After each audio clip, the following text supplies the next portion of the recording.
Bago ang kanya raw huling laban sa professional boxing ngayong linggo, makasama po natin ngayon live mula sa Las Vegas, Amerika, si Manny Pacquiao. Magandang umaga, Congressman.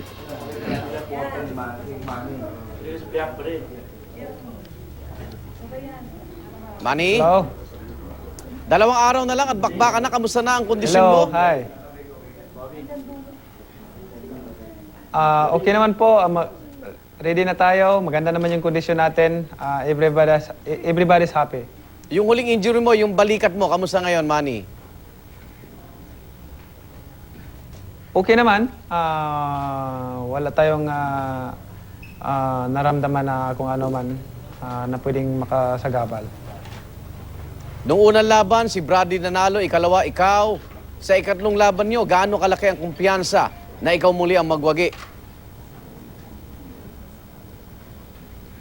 Naniniwala ako sa sa dasal natin, ang Panginoon na kasama natin palagi at sa suporta ng mga buong sambayan ng Pilipino para sa atin ang laban na ito.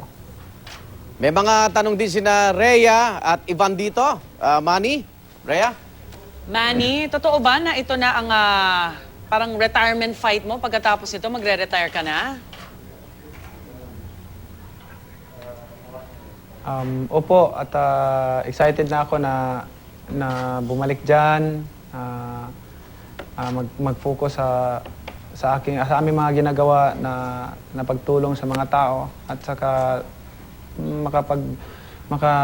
makapagbigay na ako ng more time sa family ko.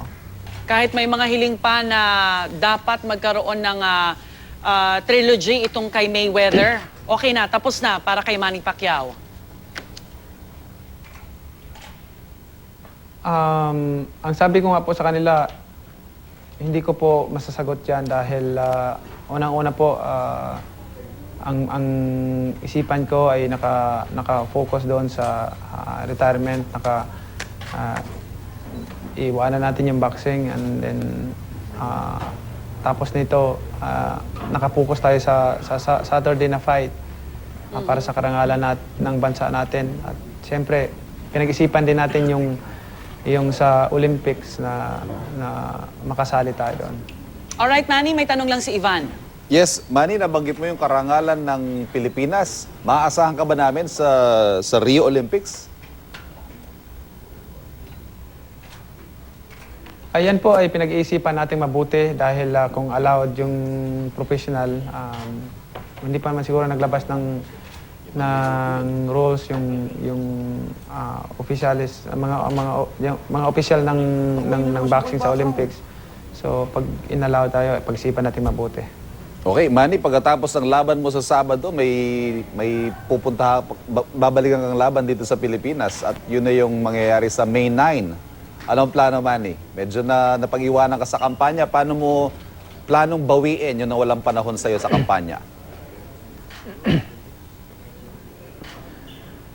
Alam naman po ng buong sambayan ng Pilipino at nananawagan po ako sa ating lahat, mga Pilipino, na huwag po nating haluan ng politika itong fight na ito dahil tayong lahat ang makinabang, tayong lahat mga Pilipino na maging proud dito sa karangalan na madadala natin sa Sabado. Tayong lahat, no? Mailagay naman natin sa mapa yung muli ang ating bansang Pilipinas. Sa lahat ng mga kababayan, magkaisa po tayong lahat. Magkaisa tayong lahat dahil tayo ay Pilipino at maging proud tayo na tayo ay Pilipino. Manny, salamat. Good luck sa Sabado. At maraming salamat sa panayam nito, Manny Pacquiao.